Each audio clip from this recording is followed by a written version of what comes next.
Today I'm going to be explaining a horror sci-fi film called A Quiet Place. Spoilers ahead, watch out and take care.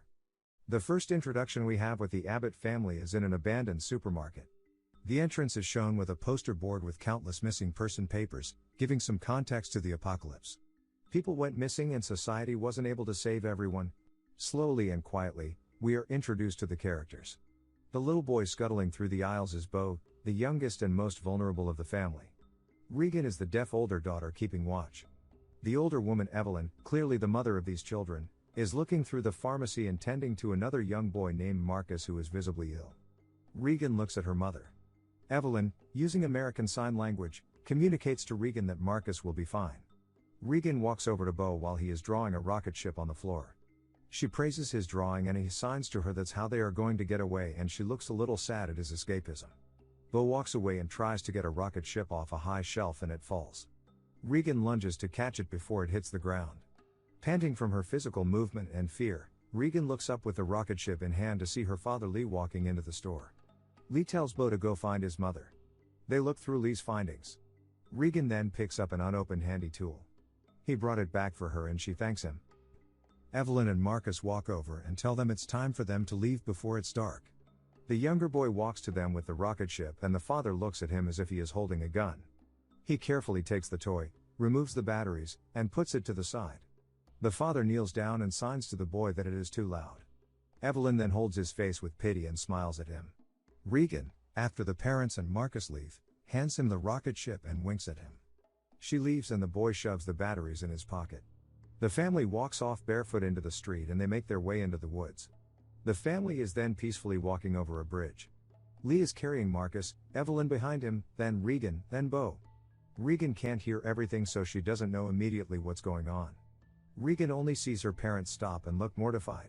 She turns around to see Bo with the rocket. The rocket lights up and Regan understands now her little brother is in immense danger. Lee charges Bo in hopes to get him away from the noisy toy. The family sees their youngest mauled by a blur of ugly skin and scale. About a year passes, and the Abbott family has continued to survive. Evelyn is seen putting up a duck mobile and it appears she is pregnant. In the basement of the house, Lee scans through radio stations tirelessly trying to find other survivors. He channels SOS in Morse code, but to no avail.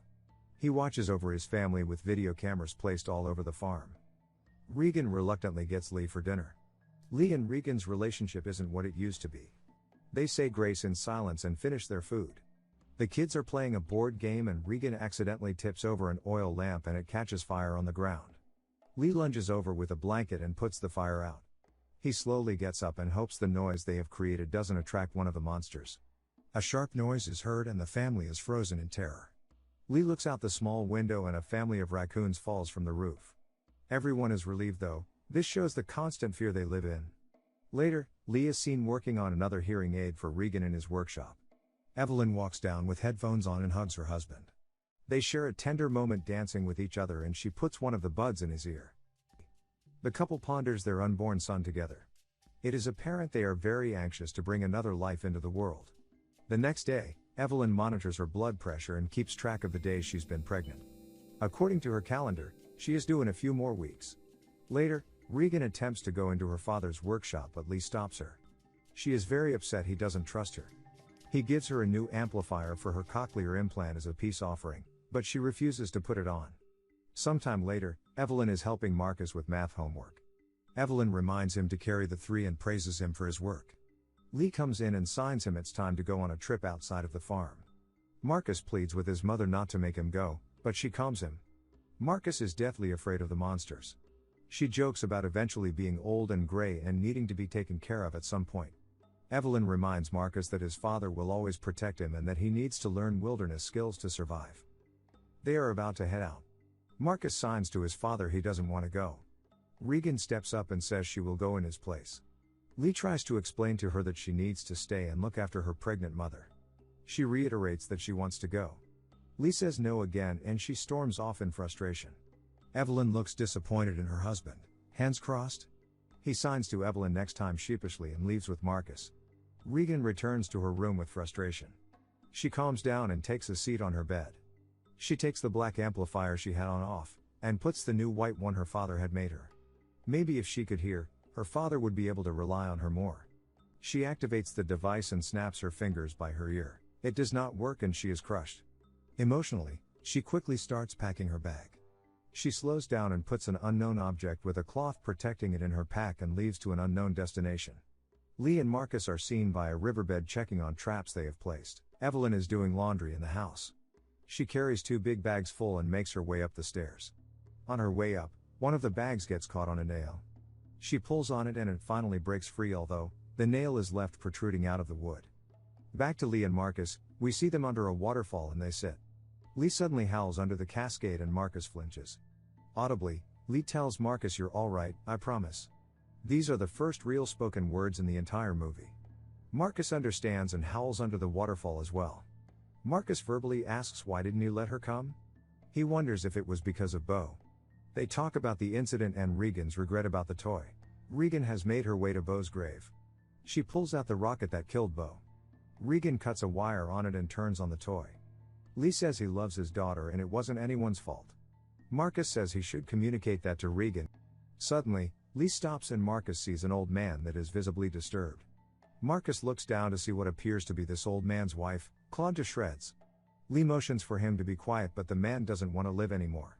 He screams very loudly, and Lee and Marcus are forced to flee. The old man is ravaged by one of the creatures. As night starts to come, Evelyn is in the house. At the worst possible time, liquid rolls down her leg. Her water has broken. She hurries downstairs and makes her way to the basement. On the way down, her foot is impaled with the nail that was left pointing out of the step. She grunts and a picture is knocked off the wall.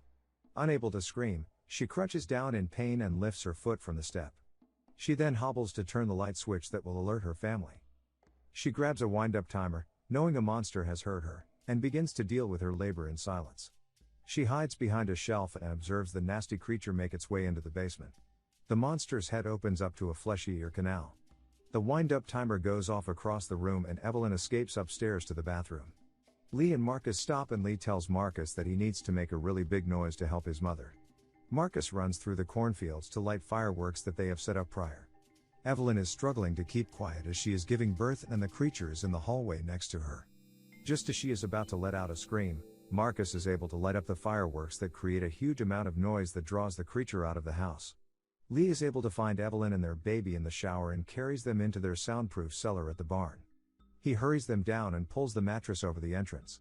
He gets the baby set up in his crib, and Regan is out in the cornfields trying to get home and a monster starts to creep up on her. The monster opens its ear canal and starts to listen for prey. It picks up on a frequency too high and it runs off. At the same time, Regan is overwhelmed with the sound in her hearing aid. It appears that her faulty device has protected her in some way. She never even noticed the monster was there. Evelyn wakes up from a death dream about Bo. The parents can speak freely in the cellar and they discuss the whereabouts of their children. She makes Lee promise to protect their children no matter what. Regan and Marcus embrace when they find each other out in the fields. Lee sets out to go find his kids. As he leaves, a pipe is seen to be broken and leaking water into the cellar. Regan and Marcus go to the top silo and set a fire in hopes their father will see them. Evelyn wakes up to her basement being flooded by the busted pipe. She also sees the scaly monster looking for prey. She manages to get her baby without a sound. The monster ascends from the water right in front of them. She slowly steps away behind falling water near the side of the basement so the monster doesn't hear her baby making noise. The fire goes out and Regan doubts her father. Marcus assures her he will come. In this interaction, Marcus accidentally falls into the silo. This noise takes the monster away from Evelyn in the basement, but it is now after the kids. Regan scrabbles to find a way to help her brother and a piece of the silo door falls and almost crushes him. In a desperate attempt to stop Marcus from sinking, she jumps down and places the giant metal door between them so they both don't sink. The monster enters the silo and the kids hide underneath the broken door. Regan's hearing aid starts to go off again and the monster flees. The kids make it out of the silo and Lee is able to find them. They are very happy to see each other. Unfortunately, they hear the monster looming and Lee tells the kids to go to the truck. Lee stays out to keep watch. He grabs an axe. The monster hears him. It mauls Lee and Marcus screams "Dad!" grabbing the monster's attention before it can completely kill him. The monster starts attacking, trying to get at the kids, thrashing around the truck. Lee slowly gets up, realizes what he needs to do. He signs to his daughter, "I love you. I have always loved you." Evelyn looks over a computer monitor and sees her husband scream. Marcus shifts the truck out of the emergency brake and the car rolls away. As they get away, Regan sees her father graphically killed. The kids get back to the house and Evelyn meets them at the door for a tender, sad embrace. They hear the monster in the distance and head inside. All of them hide in Lee's workshop.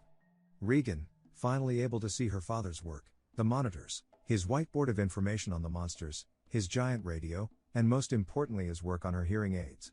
A book about otology is propped open and his workstation reveals the labor he took educating himself on how to build his daughter a hearing aid. This gives Regan immense closure about her insecurity about her father's affection. She mourns with her mother over his death. Suddenly they hear the monster approaching, and Evelyn holds the shotgun shakily, unsure of how to get away from the creature. The creature's ear canal opens up and it taps into frequencies in the air. It violently takes out some of the TVs in the workshop. Everyone is startled but quiet. It approaches them and Regan sees her father's notes, wondering what the weakness is. She realizes it is her hearing aid. She turns on her device and the monster recoils. She takes it off and puts it on the radio speaker and blasts the creature. The monster is way too overstimulated and passes out. Evelyn looks at her daughter in astonishment. The monster recovers and starts heading in their direction. Evelyn pumps the shotgun and shoots the creature right in the face. It drops to the floor, head in pieces. The monitors show the two other creatures in the area are on their way. Evelyn pumps the shotgun and looks at her daughter.